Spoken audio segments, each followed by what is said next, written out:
네, 여러분 반갑습니다.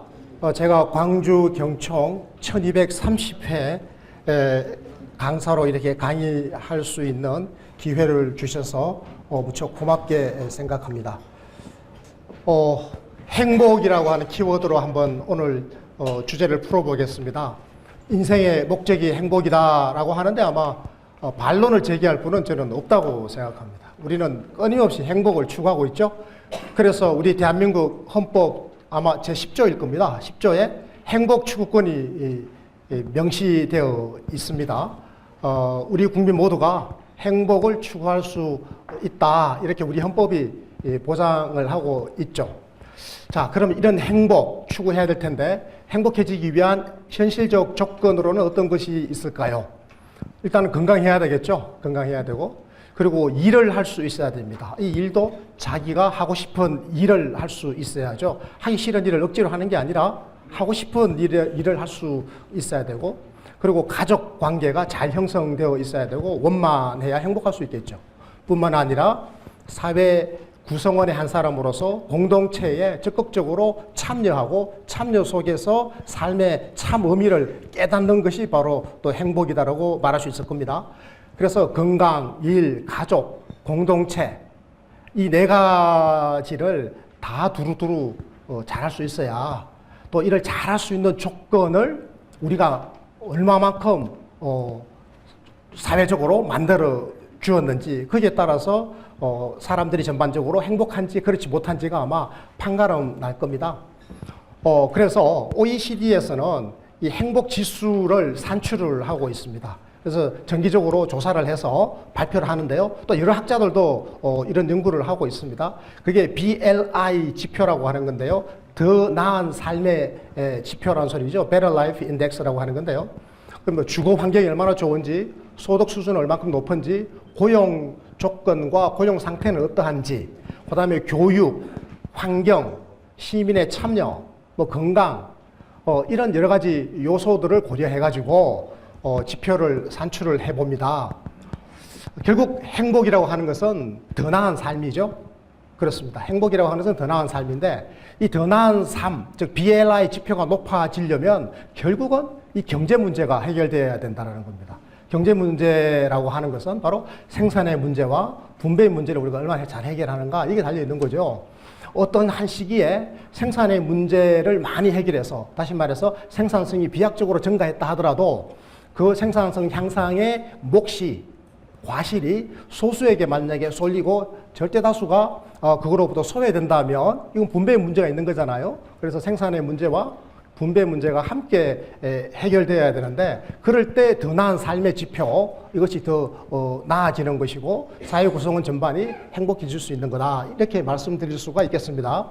그런데 보면요, 어떤 나라는 행복지수가 아주 높아요. 어떤 나라는 낮죠. 우리나라가 아주 낮은 나라에 속합니다. 우리가 대체적으로 연구 결과를 고찰해보면 하위권인데요. 최근에 한 연구에 의하면 OECD 34개 나라 중에서 34개 나라 중에서 우리가 32등을 했단 말이죠. 꼴찌에서 이제 세 번째죠. 그래서 굉장히 우리 국민이 지금 불행한 상태에 있는 걸로 조사 결과가 나왔습니다. 그런데 어떤 나라는 굉장히 행복지수가 높아요. 주로 어떤 나라들인가 하면 저 북유럽에 있는 나라들이에요. 가장 행복지수가 높은 나라 덴마크입니다. 뭐 노르웨이, 스웨덴 이런 나라들이 주로 핀란드 행복지수 상위권에 들어가 있고요. 미국이 세계 초강대국인데 미국이 행복지수가 아주 높을 것 같지만 사실은 중하위권에 머물고 있습니다. 그래서 영미형 국가들이 대체적으로 행복지수가 중위권 내지는 중하위권에 머물고 있고 그리고 우리나라는 거의 뭐 최하위권이죠. 북유럽 나라들이 이제 상위권에 있고 독일이나 프랑스 같은 중부 유럽 나라들이 대체로 중상위권에 포진해 있더라. 이게 일종의 이제 그룹핑이 되더란 말이죠. 그래서 여기에서 우리가 어떤 여러 가지 함의, 정책적 함의 혹은 정치 혹은 제도적인 어떤 함의를 우리가 끌어낼 수 있을 것이다. 저는 그런 생각을 하고 있습니다. 그래서 오늘 제가 그런 이야기도 조금 하려고 합니다. 우리 대한민국은 이제 행복지수가 아주 낮은 나라인데요. 얼마큼 낮은지 우리가 한번 들여다보죠. 아시는 바와 같이 자살률이 아주 높죠. 인구 10만 명당 거의 30명 수준이라서 OECD 평균의 3배인데요. 원래 우리 국민이 이렇게 자살을 잘하는 국민이 아닌 건 여러분이 잘 아실 겁니다. 유전자가 뭐 우리가 자살 잘하는 유전자를 가지고 태어난 것도 아니죠. 이게 사실은 보면 지금부터 한 20년 전에는 우리도 10.8명 수준이어서 OECD 평균 수준에 근접해 있었는데 최근 20년 사이에 이렇게 자살률이 높아진 거죠. 그리고 출산율 아시다시피 1.19 이거는 세계적으로 유례를 찾아보기 어려울 정도로 아주 그 극적인 저출산 상황인데요. 아시다시피 우리가 과거에 저출산을 했던 나라가 아니지 않습니까? 그런데 이렇게 상황이 나빠졌습니다. 이거 최근 한 20년 사이에 이렇게 상황이 나빠졌다 이렇게 말씀드릴 수 있겠습니다. 그 다음에 강력 범죄가 최근 한 10여 년 사이에 거의 2배로 늘었습니다. 강력 범죄가 이렇게 늘고 있는 거죠.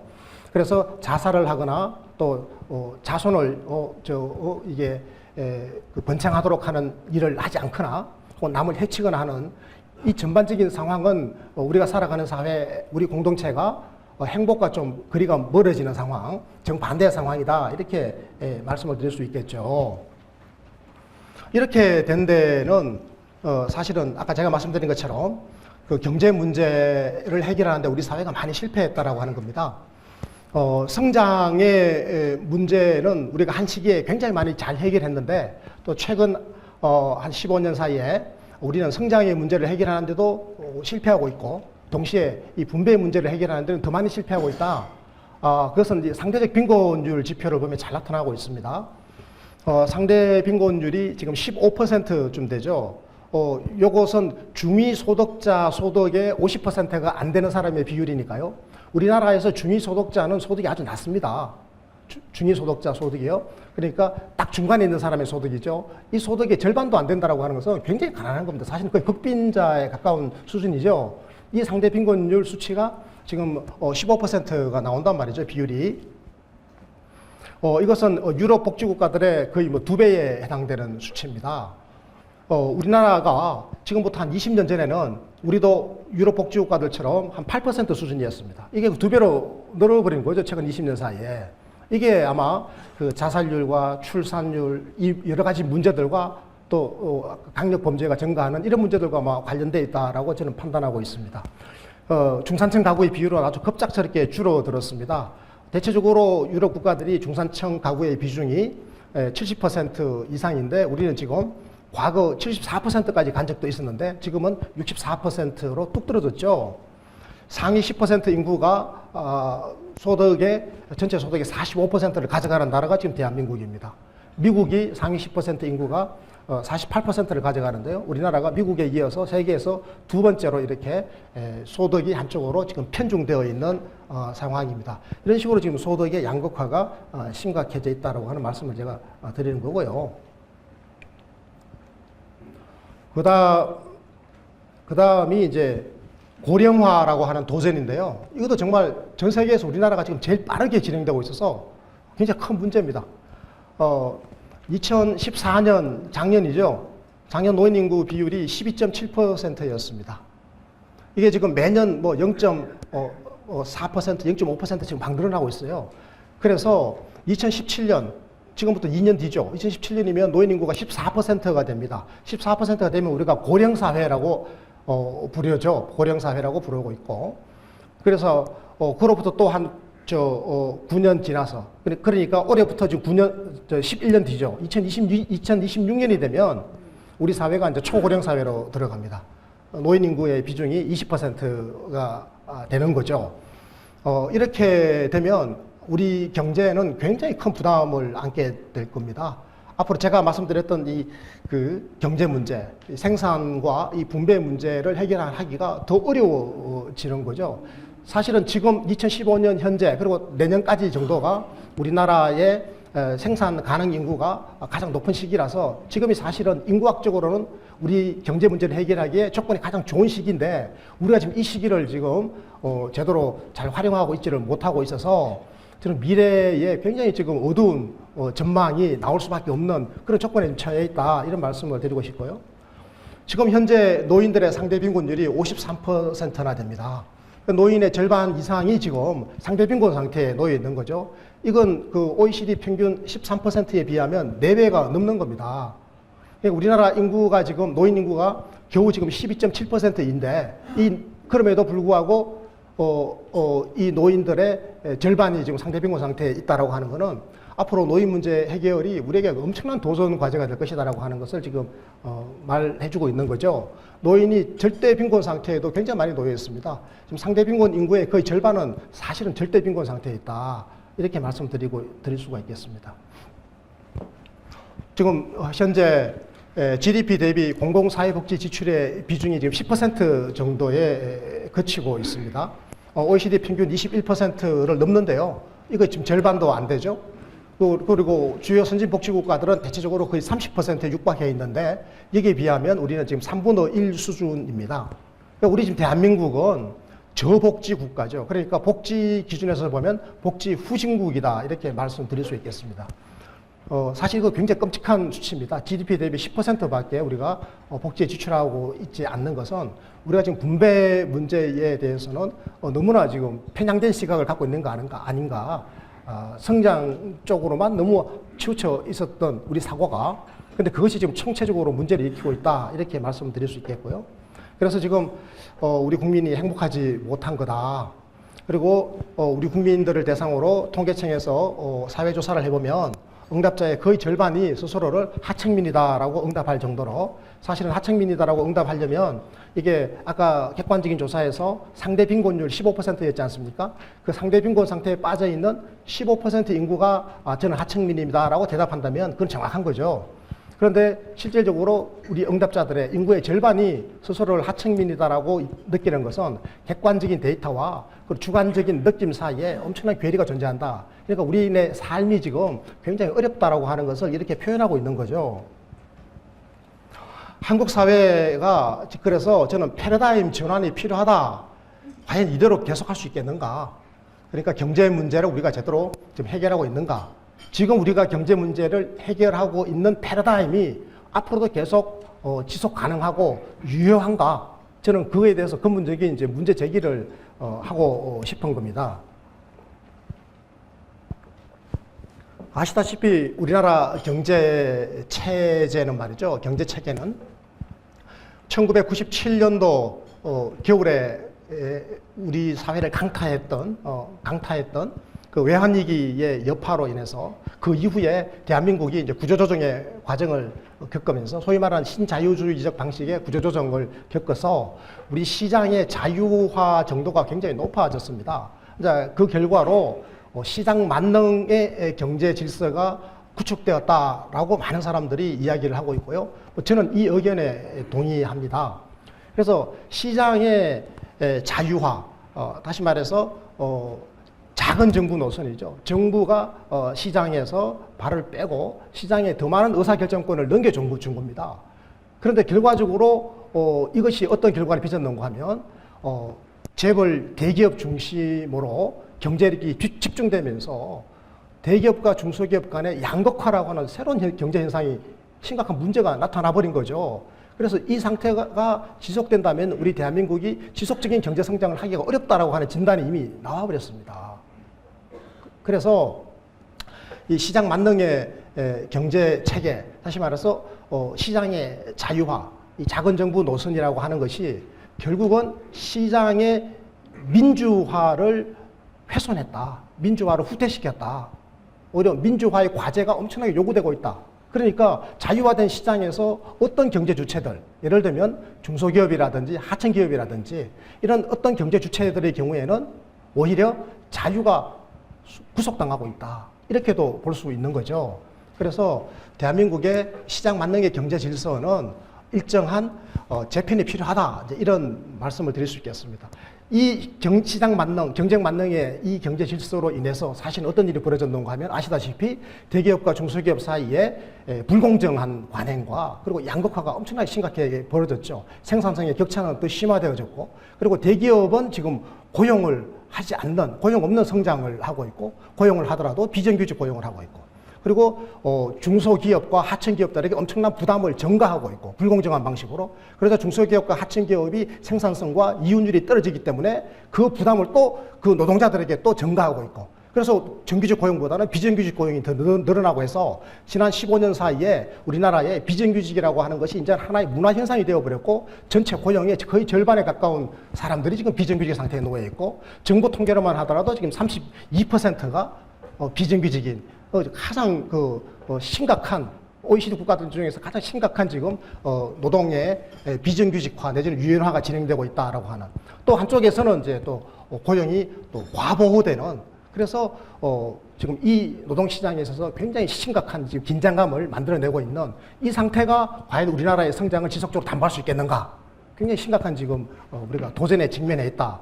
그래서 이래서는 이제는 안 되지 않느냐라고 하는 저는 이제 문제 제기가 상당히 타당하다라고 보고 있는 겁니다.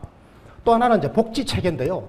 복지가 지금 선별주의 복지 중심으로 우리 사회가 오랫동안 유지가 되어 왔습니다. 선별이라고 하는 건 이런 거죠. 국가가 국민을 보호하는데 가장 가난한 국민만 보호하겠다는 겁니다. 지금의 국민기초생활보장제도가 그런 거죠. 지금 국민기초생활보장제도는 전체 국민의 2.6%를 선별하고 있습니다. 어떻게 선별하는지 아시죠? 소득과 자산을 조사해가지고 이 소위 말하는 자산조사라고 하는 거, 민저 테스트라고 하는 걸 합니다. 그래서 2.6%의 가장 열악한 처지에 있는 분들을 선별해내요. 그럼 그분들은 기본적으로 선별당하는 그 순간에 낙인이 찍히는 거죠. 이마에 나는 수급자라고 이렇게 낙인이 딱 찍혀버리는 겁니다. 그 낙인 찍히는 것의 대가로 최저 생계비, 기초 생계를 국가로부터 보장받는 이런 제도가 바로 선별적 복지입니다. 공공부조죠. 공적 부조라고 하는 건데요. 우리는 지금 여기에 너무 많은 지금 비중을 두고 있습니다. 그러면서 보편적 복지의 요소에 대해서는 지나치게 우리가 그걸 경시해 왔습니다. 왜냐하면 노동시장에서 모든 것을 알아서 해결하라고 하는 관행이 그동안에 오랫동안 뿌리 내려왔던 거죠. 그런데 아시다시피 노동시장이라고 하는 것은 양극화되어 있지 않습니까? 노동시장에서의 노동자들의 지위에 따라 가지고 복지가 다 달라져 버린단 말이죠. 실업자라든지 아니면 자영업자들에게는 결국은 노동시장에서 복지가 주어지지 않는 거죠. 국가 복지는 거의 없죠. 사실 우리 보통 사람들이 복지와 관련해서 나는 복지를 받고 있다라고 느낀 과거의 경험, 여러분 세대가 가지고 계신 경험 중에 유일한 건 딱 하나 있을 겁니다. 초등학교 의무교육밖에 없죠. 그거는 부잣집 자식이든 가난한 집 자식이든 할 것 없이 초등학교는 똑같이 의무교육을 합니다. 그것만 유일하게 보편적 복지로서 국가로부터 받은 거였습니다. 나머지는요, 기초생활보장 대상자, 극빈자가 아닌 이상은 나와는 상관없는 일이었습니다. 그러니까 복지에 대해서 사람들이 가지고 있는 마음이 굉장히 이중적입니다. 복지, 그거 좀 해줘야지 라고 하는 자선적 심성을 갖고 있으면서 또 한편으로는 그건 나하고는 상관없는 일이야 이렇게 돼버린 거예요. 그래서 복지를 위해서 세금을 조금 더 내자고 그러면 나와 상관없는 일에 왜 내가 세금을 더 내야 되지? 여차 잘못하면 가난한 사람 자꾸 돈 많이 줘버릇하면 버릇 나빠져. 이런 생각까지도 우리가 하고 있는 겁니다. 사실은 복지에 대한 지독한 편견입니다. 전 세계적으로 이렇게 복지에 대해서 편견이 심한 나라는 아마 우리 대한민국 국민밖에 없을 겁니다. 제가 최소한 본 건 그래요. 그래서 이 선별적 복지 체계가 수십 년 동안 유지되어 오면서 특히 박정희 정권 때 1977년부터 생활보호법이 시행되어서 쭉 지내오면서 우리 사회에 이런 관행이 정착되어 버린 겁니다. 그래서 선별적 복지 중심의 이 복지 체계가 실질적으로 보통 사람들의 삶에, 시장에서의 삶에 거의 영향을 못 준 겁니다. 그러니까 보통 사람들, 그러니까 노동자, 서민, 중산층들이죠. 보통 사람들이 모든 문제를 어디서 해결해야 되느냐? 바로 이 노동시장에서 해결해야 되는 거죠. 그래서 노동시장은 지금 아시는 바와 같이 아까 시장 만능의 경제 질서 때문에 이미 양극화가 되어 있습니다. 그래서 노동시장은 좋은 일자리 한 10% 되죠. 지금 대기업이, 재벌 대기업이 고용하고 있는 노동자가 전체 전체 노동자의 한 4.5%쯤 되죠. 그 다음에 공기업이나 정부 부문에서 한 5.5% 고용을 하고 있으니 이걸 합치면 한 10% 됩니다. 그러니까 좋은 일자리인 거죠. 한 10% 좋은 일자리를 떼고 나면 나머지 90% 일자리는 굉장히 나쁩니다.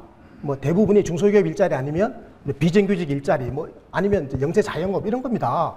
그래서 10%의 좋은 일자리를 놓고 지금 만인에 대한 전쟁 상태가 벌어지고 있는 상황이 지금 우리나라의 노동시장이고요. 한번 90%의 일자리로 들어가면 다시는 10% 일자리로 나올 수 없는, 그래서 취업 재수 삼수를 하는 이런 일이 지금 비일비재하죠. 그래서 지금 청년들이 실업률에는 잡히지 않지만은 실제로는 실업 상태에 있는 엄청난 많은 청년들이 지금 존재하는 거지 않습니까? 이런 식으로 우리 노동시장이 지금 10%와 90%로 양극화되어 있다. 그리고 노동시장에서의 이동성이라고 하는 것은 지극히 제약되어 있어서 그래서 노동시장이 이중구조화되어 있다고 하는 문제가 심각하게 지금 우리 사회를 뒤흔들고 있는 겁니다. 그래서 우리 대한민국은 지금 양극화 사회입니다. 다른 말로 하면 격차 사회죠. 이미 이게 하나의 카스트처럼 하나의 이게 신분제도처럼 이미 구축이 되고 정착이 되어버린 겁니다. 구조화된 거죠. 이걸 깨주지 않으면 앞으로 우리는 생산의 문제를 더 이상 해결할 수 없을 것이다. 분배 문제는 당연히 해결할 수 없을 것이다. 이렇게 보는 겁니다. 그래서 이걸 해결하기 위해서는 어떻게 해야 되느냐. 기존의 이 프레임을, 이 패러다임을 근본적으로 바꾸는 획기적인 사고의 전환이 필요하다. 저는 그렇게 보고 있습니다. 이제는 땜질식 처방으로는 안 된다. 지금 많은 사람들이 최경환 부총리가 그 장관으로 가셨을 때 많은 사람들이 기대를 했죠. 뭐 저도 일부 기대를 사실은 하긴 했습니다. 왜냐니까 이전 장관님들과 조금 다른 발언도 하시고 해서 정말 경제를 조금 살려주려나 했는데 지금 대부분의 전문가들은 비관적인 전망을 내놓고 있고 어렵다고 보고 있죠. 저는 사실 굉장히 어렵다고 보고 있습니다. 그 처방들이라고 하는 것이 실질적으로 아베노믹스가 실패했던 처방과 거의 닮아 있고 그리고 근본적으로 대한민국의 패러다임을 그대로 둔 상태에서 이 경제 사회 패러다임을 그대로 둔 상태에서 땜질식 처방을 하는 거거든요. 이제는 이 땜질식 처방으로는 한계에 다다랐다. 아까 제가 말씀드린 것처럼 우리 대한민국의 인구 구조가 앞으로 갈수록 나빠질 것이다. 고령화가 심해지고 저출산이 심해지기 때문이죠. 그나마 지금 2015년 현재 2016년, 2017년까지가 그나마 그래도 우리 인구가 생산 가능 인구가 가장 많은 시점이기 때문에 이 시점에서 우리가 패러다임 전환하는 대개혁을 이제 시도해야 되는 게 아닌가 저는 그렇게 보고 있는 겁니다. 그래서 제가 여러분들께 제안 드리는 것이 바로 역동적 복지국가입니다. 역동적 복지국가라고 하는 것은 성장의 엔진을 탑재하고 있다라고 하는 의미에서 역동적이라고 저희들이 명칭을 붙인 겁니다. 저희들은 성장의 엔진을 탑재하고 있는 복지국가입니다. 이렇게 해서 모두가 존엄하고 그리고 정의와 연대가 살아있는 이런 우리 대한민국을 만들자 이런 거죠. 이렇게 했을 때 마침내 우리 헌법 10조가 규정하고 있는 국민의 행복 추구권이 제대로 보장될 것이다 이렇게 보고 있는 겁니다. 네 가지의 저희들이 원칙을 제시하고 있는데요. 보편적 복지, 적극적 복지 이렇게 복지의 두 가지 원칙이 있고 그 다음에 경제 분야의 두 가지 원칙이 있습니다. 공정한 경제와 혁신적 경제. 이 네 개의 원칙은 서로 긴밀하게 상호작용을 하고 있기 때문에 어느 하나를 빼버린다면 이것은 구조물이 성립할 수가 없는 겁니다. 집이 네 개의 기둥을 세웠을 때 제대로 지어지는 것처럼 이 네 개의 기둥은 유기적으로 서로 작용을 미치고 있는데요. 각각을 한번 간단하게 살펴보겠습니다.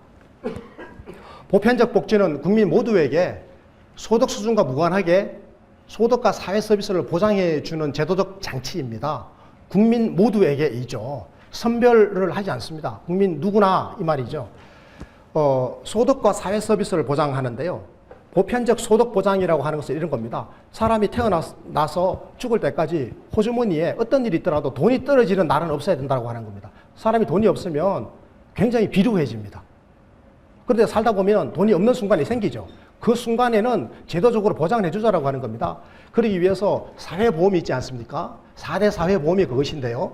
뭐 실업자가 되었을 때 그럴 때 당장 밥 굶지 않아야죠. 또 다음 새로운 도전을 위한 준비할 수 있는 과정에서 얼마든지 그 조건이 보장되어져야 되는 거 아니겠습니까? 노후가 존엄해야죠. 기본적인 생계는 유지되는 노후라 해야 되지 않습니까? 이런 거는 우리가 사회보험으로 해결해야 되는데 문제는 이게 보편주의 원리가 작동하도록 애초에 제도가 만들어진 겁니다. 베브리지가요. 영국의 베브리지 보고서에서 사회보험을 규정했을 때 이것은 철저하게 유니버설리즘이었습니다. 보편주의였죠. 누구라도 완전 고용입니다. 누구라도 일을 할 수 있어야 되고 일을 하는 사람은 반드시 사회보험에 강제로 가입해야 되고 그리고 어떤 사고가 생겼을 때 실업이라든지 노령이라든지 이런 사고가 생겼을 때 보상받을 수 있어야 된다. 그래서 호주머니에 돈 떨어질 날이 없어야 된다.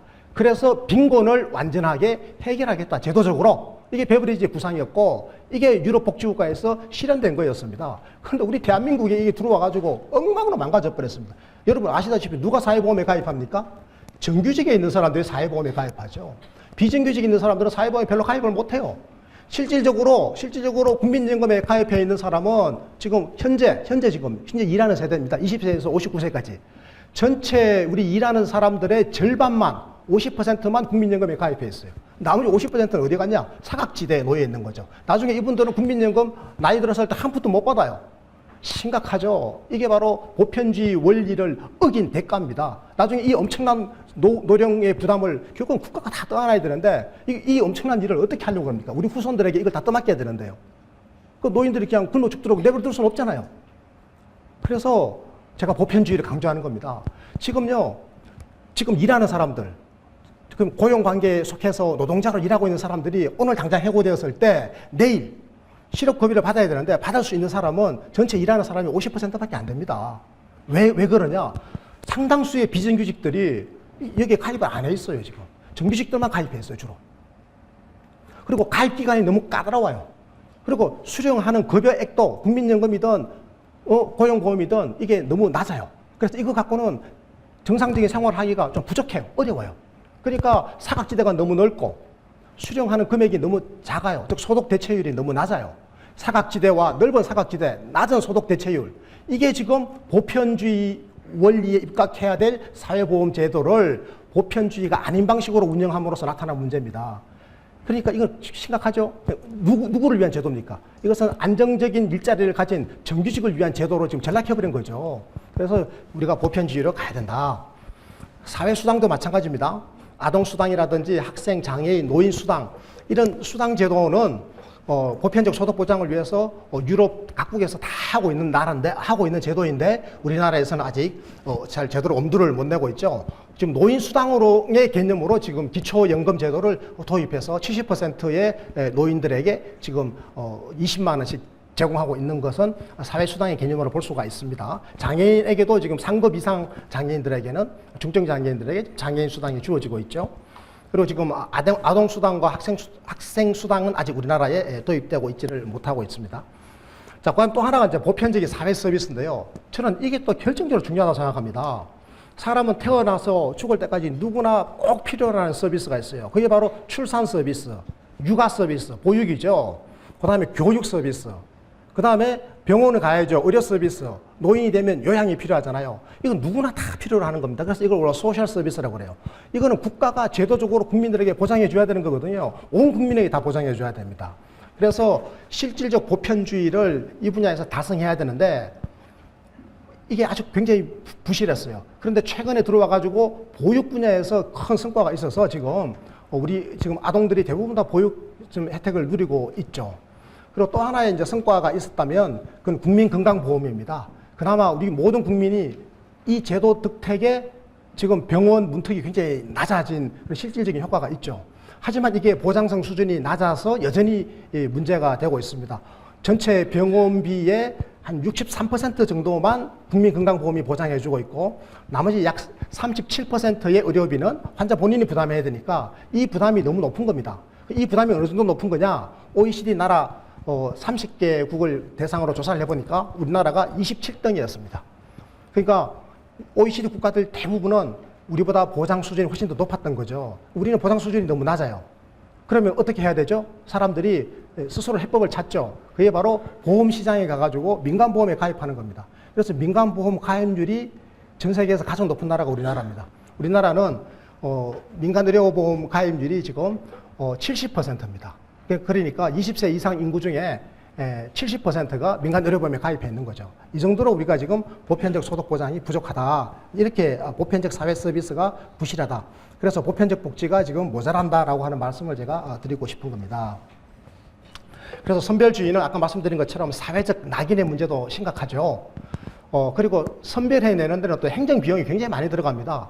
그래서 선별했다고 쳐요. 예를 들어서 전체 인구 중에서 10%를 선별해가지고 혜택을 준다고 쳐요. 그럼 10%를 선별할 수 있는 우리가 방법이 잘 없어요. 소득이 투명하지 않기 때문에 우리 사회에서. 그래서 공정성의 문제, 선별의 공정성의 문제가 늘 또 제기됩니다.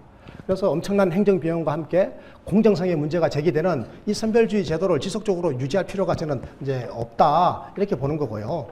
그리고 미국의 경우처럼 이 선별주의를 하다 보면 사람들이 말입니다. 바닥으로 경주를 해요. 우리가 정상적인 상황이라면 꼭대기로 톱으로 가기 위해서 경쟁을 해야 될 거 아닙니까? The race to the top이죠. 그런데 the race to the bottom입니다. 바닥으로 경주한. 이게 무슨 소린가 하면요.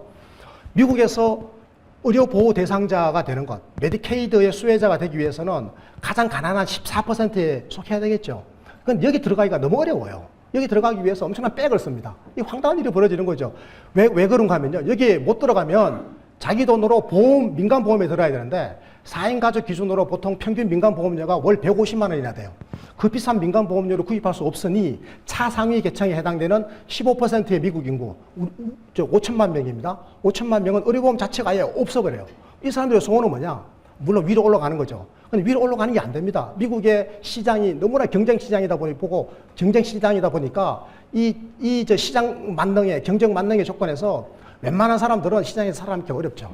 그러다 보니까 위로 올라가는 게 아예 구조적으로 좌절되다 보니까 바닥으로 내려가려고 합니다, 이제는.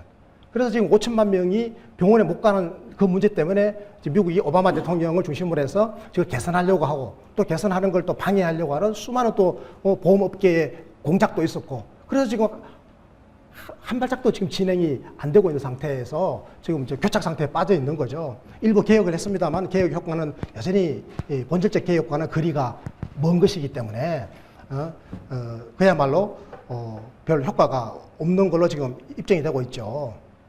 지금 부분적인 효과만 나타나고 있습니다. 그리고 이 보편적 복지라고 하는 것은 기본적으로 지속 가능성을 높여주는 겁니다. 무슨 말인가 하면요. 보편적 복지는 이런 겁니다. 사람들이 얼핏 생각하면 보편적 복지는 누구에게나 다 그냥 돈을 퍼주는 거라고 생각하는데요. 이건 정말 잘못된 겁니다. 그 보편적 복지에 대한 이해가 부족한 거예요. 보편적 복지는 뭔가 하면요. 사람에 대한 투자입니다. 그러니까 사람이 태어났을 때 아동 시기부터 어린아이 아동 시기부터 그리고 청년과 장년 그리고 노년에 이르기까지 일생에 걸쳐서 그 사람 자신의 능력을 개발할 수 있고 새로운 도전할 수 있도록 사회적으로 기회를 제공해 주는 거예요. 그러니까 실업 상태에 놓여 있다. 다니던 회사가 경쟁력이 없어서 낡은 기술을 갖고 있었기 때문에 망했다. 그러면 이 사람은 새로운 기술로 무장이 돼야 됩니다. 새로운 기술을 가르쳐 주려면 공부를 시켜야 될 거 아니겠어요. 직업훈련, 그 사이에 또 먹고 살 수 있도록 해줘야 되겠죠. 이런 비용이 바로 보편적 복지 비용이에요. 모든 아동에게 동일하게 공부할 기회, 양질의 보육을 받을 기회를 제공해 주는 거. 이게 바로 보편적 복지죠. 누구라도 아프면 병원에 갈 수 있도록 보장해주고 병이 안 걸릴 수 있도록 조건을 만들어주는 거. 여기에 엄청난 돈이 들어가는 겁니다. 이게 바로 보편적 복지예요. 그러니까 사람에 대한 투자인 거죠. 돈을 막 퍼 나눠주는 게 아니다라고 하는 말씀을 제가 드리고 싶습니다. 그래서 보편적 복지의 핵심은 뭐냐? 온 국민이 그 사람이 여성이든 장애인이든 노인이든 상관없습니다. 일을 하고 싶다면 일을 할 수 있는 여건을 갖추고 있으면 누구라도 일을 해야 되는 겁니다. 그래서 근로윤리 이게 굉장히 강화되는 거죠. 누구라도 일을 해야 되는 겁니다. 일할 수 있는 조건을 만들어주는 거죠. 그리고 소득이 발생하면 누구라도 세금을 내야 되는 겁니다. 그리고 그 세금으로 누구라도 다시 또 자신의 능력을 향상시킬 수 있는 일상적인 삶의 전 과정에 걸친 복지를 받는 거죠. 누구라도 일하고 누구라도 세금을 내고 누구나 복지를 받는 요 메커니즘이 바로 그 사회의 경제 문제, 다시 말해서 성장의 문제와 분배의 문제에 있어서 지속 가능성을 높이는 거다. 저는 이렇게 말씀드리고 싶습니다. 또 하나의 문제가 이게 바로 적극적 복지인데요. 적극적 복지는 이런 겁니다. 개개인의 창의성과 잠재 능력을 극대화하는 조치를 말하는 거예요. 그러니까 이게 정부가 국민을 똑똑하게 만드는 겁니다. 평생에 걸쳐서 자기가 하고 싶어 하는 공부를 할 수 있도록 기회를 보장해 주는 거예요. 하기 싫은 공부를 의지로 시키는 게 아니라 하고 싶은 공부를 할 수 있도록 기회를 만들어 주는 거예요. 그러니까 이게 맞춤형 특성화 교육 같은 게 굉장히 중요해지는 건데요. 한번 보십시다. 아동, 여성, 노인, 장애인 이분들이요. 우리나라 전체 인구의 몇 퍼센트를 차지하겠습니까? 거의 4분의 3을 차지합니다. 그 60, 70%를 차지해요. 우리는 이 인구를 포기하지 않는 겁니다. 그런데 우리 지금 시장 만능의 경제 질서에서는 이 인구를 포기해버려요. 아동을 포기하고 하면 미래가 있어요? 여성을 포기하면 우리 사회의 지속 가능성이 존재합니까? 그리고 어르신들에게 지속적으로 복지만 가지고, 즉, 현금을 제공해주는 기능만 가지고 어르신들의 복지 문제를 해결할 수는 없어요. 일하고 싶어 하는 어르신들에게는 일할 수 있도록 조건을 만들어줘야 된단 말이죠. 이거는 바로 뭔가 하면 이분들의 창의성과 잠재 능력을 극대화시키는 것을 국가의 과제로 삼아야 된다. 즉 사람에 대한 투자 전략이라 해야 된다라고 하는 게 바로 보편적 복지의 정수고 이것은 바로 적극성에 달려있는 것이다. 즉 소극성이 아니단 말이죠. 그냥 푼돈을 뭐 좀 일부 제도적으로 나눠주는 이런 그 현금 복지보다 훨씬 더 중요한 것이 바로 이렇게 능력을 키워주는 복지. 이런 거다라고 하는 말씀을 드리고 싶고요. 그래서 이 부분들에 대한 능력 개발이라고 하는 것은 시장에서는 이루어지지 않습니다. 기업이 장애인이나 노인, 여성의 능력 개발을 위한 투자를 합니까? 안 하죠. 기업은 시장에서 가장 잘 훈련된 사람을 선별해서 데려다가 고용관계에서 사용할 따름이죠. 그럼 이 일 누가 해야 되겠습니까? 국가가 해야 된다. 국가가 하지 않으면 이 일은 이루어지지 않는 거죠. 그래서 이런 서비스는 국가가 제공하는 게 맞다. 이런 거고요. 그래서 저는 적극적 노동시장 정책이 굉장히 중요하다고 생각하는 겁니다. 우리나라는요, 이걸 굉장히 여전히 지금 이 부분에서 소극적으로 좀 대응하고 있습니다. 우리 정부는요, 이 분야의 GDP에 지금 단지 0.3%만 쓰고 있습니다. 우리 GDP가 1,500조 원이죠. 1,500조 원의 0.3%만 지금 적극적 노동시장 정책에 쓰고 있는 거예요. 지금 독일이라든지 중부 유럽 나라들은 0.8%를 쓰고 있습니다. 그리고 북유럽 나라들은 지금 1.2%를 쓰고 있어요. 우리보다 지금 4배를 더 많이 써요. GDP 대비. 그러니까 여기다 돈을 써야 되는 거죠. 이게 바로 적극적 복지가 바로 보편적 복지다. 그럼 어떻게 하자라는 거냐? 누구라도 일을 할 수 있고 하고 싶은 일을 할 수 있도록 직업 훈련을 시켜주는 겁니다. 평생 교육을 시켜주는 거죠. 그리고 직업을 알선하고 일자리를 정부가 직접 만들어야죠. 그래서 이렇게 한다면 만약에 노동시장의 유연성과 안전성이 동시에 높아지는 겁니다. 그래서 해고가 되더라도 이제는 기업에서 개별 기업에서 노사의 문제가 아니라 이제는 그 노동자는 우리 사회가 떠맡는 거죠. 국가가 떠맡는 겁니다. 그렇게 되면 뭐 상용 자동차라든지 뭐 한진과 같은 그런 아주 무슨 한진중공이 맞나요? 부산에? 그런 아주 극한적인 노사 간의 대립과 투쟁 이런 것은 좀 앞으로 없어질 거다. 실제로 그렇습니다. 여러분 저 스웨덴에서 혹은 아니면 뭐 핀란드라든지 북유럽 나라들에서 기업이 수시로 망하잖아요. 그 나라들에서는 잘 망합니다. 기업이 망했다라고 해서 거기서 뭐 문제 생기는 거 봤습니까? 아무 문제 안 생깁니다. 노키아가 무너져도 아무 문제 안 생기고 사브가 무너져도 아무 문제 안 생겨요. 그 왜 그런가 하면 거기에서 해고되는 노동자들의 삶을 국가가 보장해 주기 때문에 그렇죠. 적극적 노동시장 정책을 통해서 그 노동자들 전부를 제2의 도전을 해서 그래 인생 이모작을 할 수 있도록 국가가 제도적으로 탄탄히 뒷받침해 주는 겁니다. 다시 대학 공부하고 싶은 사람 대학 보내주고 그리고 직업훈련을 통해서 새로운 일자리를 갖고 싶으면 그 분야에 더 나은 기술로 업그레이드 시켜주는 거죠. 그러니까 낡은 기술이 더 나은 기술로 오래된 기술이 새로운 기술로 노동자의 능력이 향상되는 것이기 때문에 사회 전반적으로는 경쟁력이 높아지는 겁니다. 노동의 경쟁력이 높아지는 거죠. 노동 생산성의 향상입니다. 그래서 복지라고 하는 것은 바로 이런 복지는 바로 경제죠. 경제와 복지를 구분할 수가 없다라는 겁니다. 사람에 대해 투자되는 이런 보편적 복지는 바로 경제 성장 그 자체다. 저는 그렇게 보고 있는 거죠. 이렇게 해서 계층의 이동성을 정대시켜야 되는데 우리 대한민국은 지금 이 계층 이동성이 막혀 있다라고 제가 아까 말씀드렸지 않습니까? 공정한 경제 굉장히 중요하지 않습니까? 이게 바로 경제 민주화를 포함하는 겁니다. 우리가 지금 불공정한 제도와 관행을 고치자라고 하는 거죠. 지금 뭐 갑질이니 뭐 을이니 갑이니 이런 이야기들이 많이 나오고 있지 않습니까? 그런데 고쳐야죠. 이걸 고치기 위해서 우리가 법과 제도를 통해서 규제를 합니다. 민주적 개입을 하는 거죠. 이거 우리가 이제 시장의 민주화다 이런 말씀을 또 쓰는 거죠. 그래서 우리는 시장의 자유화와 함께 시장의 민주화도 우리는 필요로 한다라고 하는 그 말씀을 제가 꼭 드리고 싶은 겁니다. 근데 그동안에는 시장의 자유화만 지나치게 강조되다 보니까 시장이 지나치게 과잉되거나 시장이 실패하는 부분이 굉장히 많았고 그것이 오히려 성장의 장애가 되고 또 분배를 훼손해가지고 우리 국민의 행복도를 떨어뜨린 측면, 이 측면에 제가 이제 주목을 해서 말씀을 드리는 겁니다. 그래서 시장과 경제에 대한 민주적 개입. 그런데 이것에만 그치게 된다면 저는 공정한 경제는 만들어지기 어렵다고 봅니다. 그러니까 경제 민주화 조치만 가지고는 공정한 경제가 될 수가 없죠. 공정한 경제가 되려면 이런 겁니다. 예를 들어서 대학생들끼리 서로 권투를 해야지 대학생과 초등학생이 같이 권투를 하면 이거는 불공정한 거잖아요. 그래서 초등학생과 초등학생끼리 권투를 할 수 있도록 만약에 불가피하게 초등학생이 고등학생하고 권투를 해야 될 상황이면 충분하게 경쟁할 수 있을 만한 조건을 제도적으로 만들어줘야죠. 그게 바로 정부의 저는 개입주의 전략이라고 보는 거고요. 이게 바로 재정 지원입니다. 그래서 중소기업이라든지 벤처기업에 대한 적극적인 재정 지원과 조장을 통한 이 개입주의 전략, 이것을 해야 됩니다. 이것을 하려면 돈이 필요하죠. 그래서 적극적인 조세 재정 정책이 함께 갈 때 이게 바로 공정한 경제가 가능해지는 거다. 저는 이렇게 보고 있고요. 또 하나가 마지막입니다. 혁신적 경제가 굉장히 중요하지 않습니까?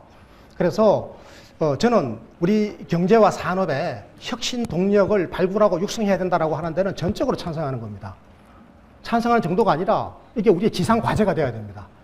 이게 되어야 역동적 성장이 가능하지 않겠습니까? 그런데 말이죠. 이거는 ICT 쪽에 투자를 좀 더 하고 조건을 좀 더 만들어준다고 혁신적 경제가 만들어지는 게 아닙니다. 혁신의 이 동력이라고 하는 것은요, 우리가 살아가는 일자리의 모든 분야에서 다 나타나야 되는 겁니다. 이게 바로 제대로 된 창조 경제죠. 그래서 말로만 창조 경제라고 한다고 그래서 창조 경제가 되는 게 아니다라고 하는 말씀을 드리고 싶은 거죠. 그러면 어떻게 해야 이 혁신적 경제, 창조 경제가 가능해지는가? 바로 보편적 복지, 적극적 복지, 그리고 공정한 경제, 이것이 바로 이루어져야 되는 거죠.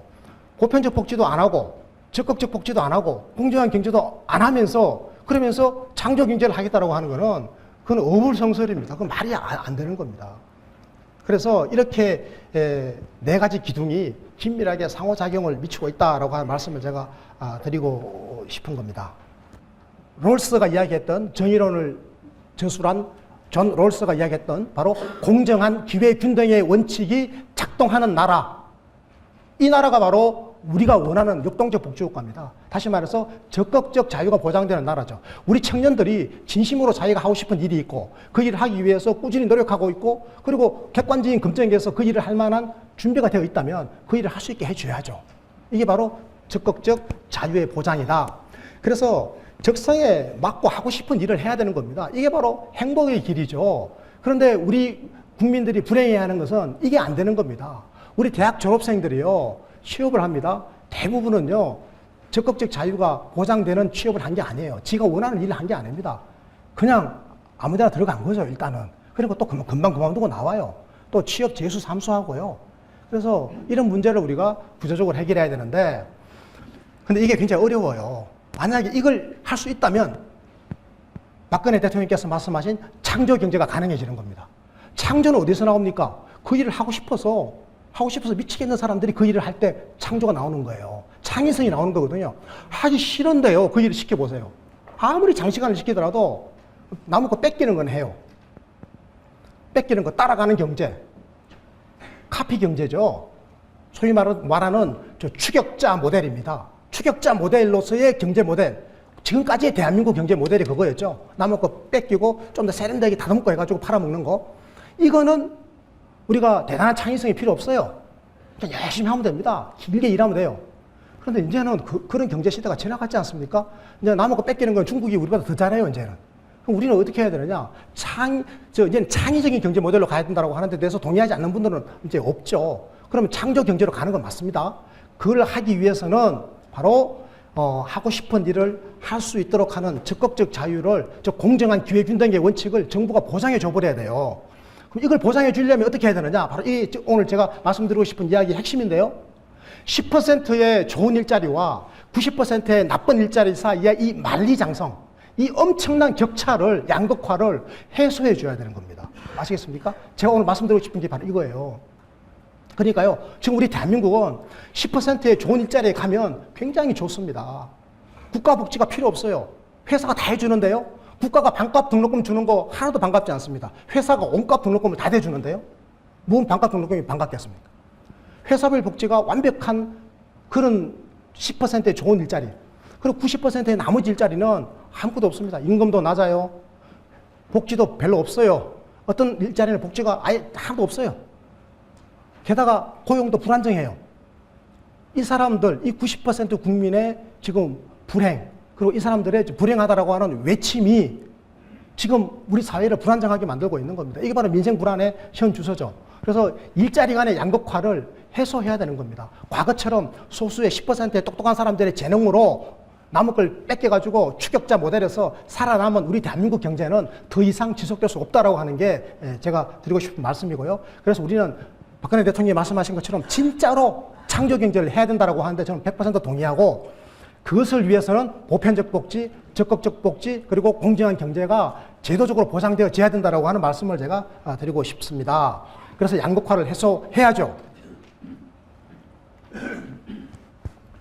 자, 이걸 해소하기 위해서는 저는 두 가지를 해야 한다고 생각합니다. 일자리 간의 양극화의 본질은 두 가지에 있습니다. 어떤 일자리가 좋은 일자리냐, 어떤 일자리가 나쁜 일자리냐, 이거죠. 자, 첫 번째, 바로 복지가 좋은 일자리가 좋은 일자리죠.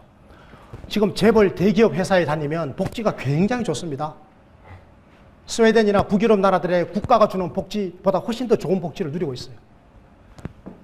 물론 그렇지 않은 경우도 있습니다만 많은 경우에 그렇다라는 거죠. 그런데 어떤 회사, 이 90% 일자리, 중소기업이라든지 혹은 비정규직 일자리에 들어가면 복지가 아주 취약하든지 아니면 아예 없다라고 제가 말씀드렸지 않습니까? 이게 바로 기업별 복지의 격차죠. 기업별 복지 이 격차, 이거를 해소를 해줘야 된다. 이걸 해소해 주려면 어떻게 해야 되느냐? 저는요, 스웨덴에서 이건 배워야 된다고 생각합니다. 정말입니다. 스웨덴에서 배워야 돼요. 어떻게 해야 되는가 하면요, 기업이 주는 복지를 다 없애야 됩니다. 현대자동차, 삼성전자, 이런 재벌 대기업에서 사원들에게 주는 사원복지 다 없애야 됩니다. 그리고 그걸 세금으로 국가에다 내야 돼요. 그리고 국가가 보편적 복지를 해야 되는 겁니다. 지금 스웨덴이 그렇게 하고 있거든요. 이거 할 수 있습니다. 법을 만들면 되죠. 그래서 기업별 복지의 격차를 없애주지 않으면, 그러면 10%의 좋은 일자리와 나머지 일자리 사이에 이 양극화는 더 심화될 것이고, 만인에 대한 전쟁에서 나의 적성과 재능과 무관하게 무조건 10% 일자리를 가게 되어 있습니다. 제 친구들 중에, 제가 의사인데요, 제 친구들 중에 의사들 많죠? 의과대학 같이 다녔으니까. 참 아주 형편없는 친구들 많습니다. 저런 친구가 어떻게 의사가 됐지? 정말 제가 생각하면 기가 찹니다. 근데 그런 친구가 의사가 됐어요. 원래 의사가 되면 안 돼요. 유럽적 기준으로 보면. 왜 의사가 됐게요? 공부를 잘했으니까. 수학 문제를 잘 푸니까 의사가 된 겁니다. 그 친구도 원래 의사를 안 하고 싶어 해요. 그런 사람들이 굉장히 많습니다. 의과대학에 가기에 의사가 되기에 적합하지 않은 사람, 판검사, 법조인이 되기에 적합하지 않은 사람들이 자기의 적성과 조건과 무관하게 무조건 10% 좋은 일자리를 간 겁니다. 지금 만인의 경쟁에서 살아남기 위해서는 그렇게 해야 되는 거죠. 그게 굉장히 직업 선택의 보수화 전략인데요. 근데 이게 지금 우리나라를 지금 망치고 있는 겁니다. 그래서 복지 격차를 해소하기 위해서 저는 이렇게 주장합니다. 실질적 보편주의를 추진하자. 그래서 기업별 복지를 지금 보편적 복지로 전환해야 된다. 이렇게 되면 중소기업 입장에서는 굉장히 유리해집니다. 이제는요, 중소기업과 대기업 사이에 격차의 양대 원인이었던 복지의 격차가 이제 없어져 버리는 거잖아요. 그러면 이제는 적성과 재능을 찾아서, 그런데 다양한 일자리를 찾아가는 거죠. 사람들이요, 100명이면 100명이 재능과 적성이 다 다릅니다. 그런데 중소기업의 장점은 뭐냐? 일자리의 다양성이거든요. 다양한 일자리가 있단 말이죠. 그러면 청바지 만들고 싶은 사람은 청바지 만드는 중소기업에 그냥 가는 겁니다. 근데 그 친구가 의과대학 가거나 삼성이나 공기업에 취업할 필요가 없는 거죠. 하고 싶은 거 하러 가는 겁니다. 그게 가능해지기 위해서는 바로 복지의 격차를 없애버려줘야 돼요. 어떤 경우에라도 우리가 태어나서 죽을 때까지 보편적으로 누려야 되는 복지에 대해서는 국가가 보장해주고 있다고 하는 굳은 믿음이 있어야 되는 거죠. 그렇게 되면 중소기업으로 우수한 인력들이 가게 되는 겁니다. 이걸 해줘야 돼요. 그러면 중소기업 입장에서는 또 어떤 장점이 있는가 하면요, 이 고용 비용이 있죠. 고용 비용, 노동 비용을 대폭 줄일 수가 있습니다. 복지를 국가가 대신해 주니까. 대기업이나 중소기업이나 똑같이 해주니까요. 그러니까 중소기업의 고용 비용을 사실상 줄이는 효과가 있습니다. 그래서 이거는 중소기업 친화형 정책이에요. 그래서 북유럽 나라들은요, 중소기업 창업하기에 굉장히 좋은 조건을 갖추고 있습니다. 중소기업이 굉장히 활성화되고 있는 그런 나라들은 바로 보편적 복지에 도움을 받은 바가 크다라고 한 말씀을 제가 드리고 싶습니다.